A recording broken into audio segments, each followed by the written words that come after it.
Le cancer est une réalité bien plus proche de nous qu'on ne l'imagine, touchant près d'une personne sur deux au cours de sa vie.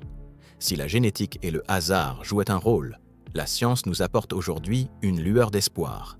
Une immense partie de ces cas pourrait être évitée. On a longtemps cru que le cancer était une fatalité écrite dans nos gènes, mais on sait désormais que c'est aussi une maladie liée à notre mode de vie et à notre environnement.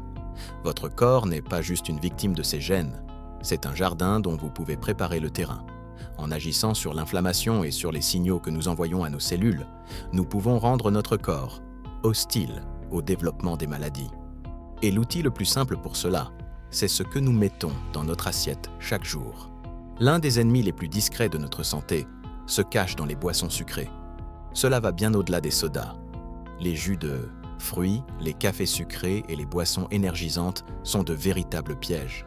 Ces liquides font grimper le taux de sucre dans le sang à une vitesse éclair. Le problème, c'est que les cellules malades adorent le sucre. Elles s'en nourrissent pour grandir beaucoup plus vite que les cellules saines. En réponse à ce sucre, le corps produit des hormones comme l'insuline. Pour une cellule dangereuse, ces hormones sont comme un engrais puissant. Elles lui donnent l'ordre de se diviser et de se multiplier sans s'arrêter. En buvant trop sucré, on finit par baigner nos cellules dans un environnement qui favorise leur croissance anarchique. À cela s'ajoute l'invasion des produits ultra transformés. Ces aliments industriels, souvent emballés et prêts à consommer, ne sont pas seulement mauvais parce qu'ils sont caloriques, mais parce qu'ils créent une irritation permanente à l'intérieur de notre corps. Les additifs qu'ils contiennent peuvent abîmer la paroi de notre intestin qui est pourtant notre première ligne de défense. Plus nous mangeons ces produits, moins nous laissons de place aux vrais aliments, comme les légumes ou les fruits, qui contiennent les réparateurs naturels de notre ADN. C'est un double danger. On agresse le corps avec des produits chimiques tout en le privant des outils nécessaires pour se soigner. Pour mieux comprendre, imaginez que chaque petite tumeur naissante a besoin de nourriture pour grossir. Pour y arriver, elle essaie de construire ses propres routes de ravitaillement sous forme de petits vaisseaux sanguins. C'est ce qu'on appelle l'angiogenèse. La bonne nouvelle, c'est que certains aliments agissent comme des barrières naturelles. Le thé vert, les tomates ou les baies rouges contiennent des molécules qui empêchent la construction de ces routes. Ils ne tuent pas les cellules directement, mais ils les affament en les empêchant de se connecter au reste du corps. Cela permet de garder ces petites anomalies dans un état de sommeil inoffensif. Un autre mécanisme fascinant est le système de nettoyage automatique de nos cellules, que l'on appelle l'autophagie. C'est un peu comme si votre corps passait l'aspirateur pour éliminer les pièces usées et les déchets à l'intérieur de chaque cellule. Mais pour que ce nettoyage fonctionne, le corps a besoin de pause. Si nous mangeons tout le temps, ce système ne s'active jamais. En laissant de l'espace entre les repas et en choisissant des aliments naturels, on aide nos cellules à se régénérer. Cela permet d'éliminer les éléments abîmés avant qu'ils ne se transforment en quelque chose de plus grave. Au-delà des aliments solides, l'eau que nous buvons joue un rôle de transporteur et de purificateur. Une bonne hydratation permet à nos reins et à notre foie de filtrer les toxines environnementales auxquelles nous sommes exposés chaque jour. Si nous ne buvons pas assez d'eau pure, ces déchets s'accumulent et peuvent finir par irriter nos cellules. En remplaçant les boissons aromatisées par de l'eau de qualité, on aide le corps à maintenir un environnement fluide et propre, ce qui réduit la pression sur nos organes de défense et permet à nos cellules de fonctionner sans être étouffées par leurs propres déchets.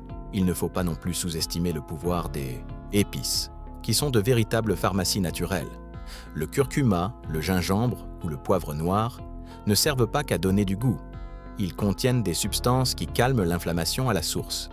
L'inflammation, c'est un peu comme un petit feu qui brûle en permanence dans notre corps à cause de la pollution ou de la mauvaise nourriture. Si ce feu n'est jamais éteint, il finit par abîmer nos tissus. En ajoutant régulièrement ces épices à nos plats, nous envoyons des signaux apaisants à nos cellules, ce qui empêche le terrain de devenir trop favorable aux maladies. Le choix de nos graisses est également un levier majeur.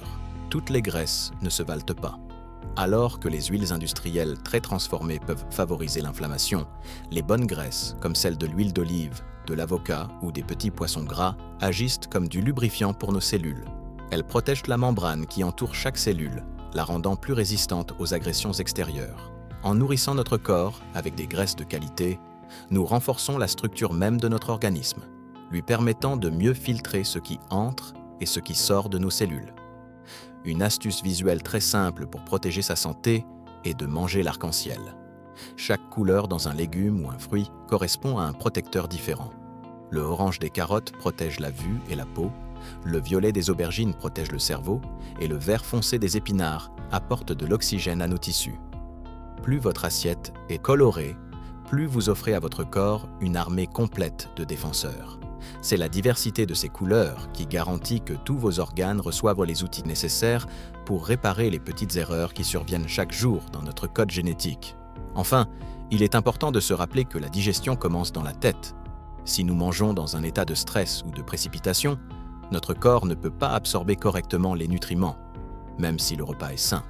Le stress bloque la digestion et favorise l'inflammation. Prendre le temps de mâcher, de respirer et d'apprécier son repas permet au corps de passer en mode réparation. En mangeant dans le calme, nous permettons à notre système immunitaire de rester vigilant et à notre microbiote de s'épanouir. La santé ne dépend pas seulement de ce qu'il y a dans l'assiette, mais aussi de la manière dont nous accueillons cette nourriture.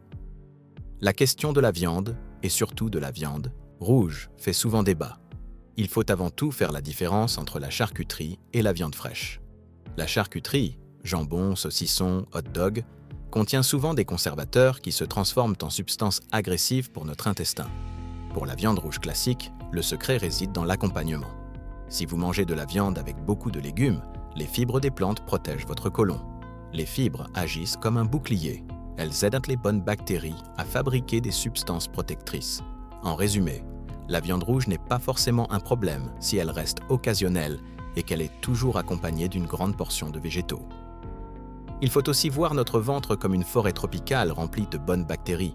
Ce microbiote est essentiel car il parle en permanence à notre système immunitaire. Il lui apprend à reconnaître ce qui est bon pour nous et ce qu'il faut éliminer.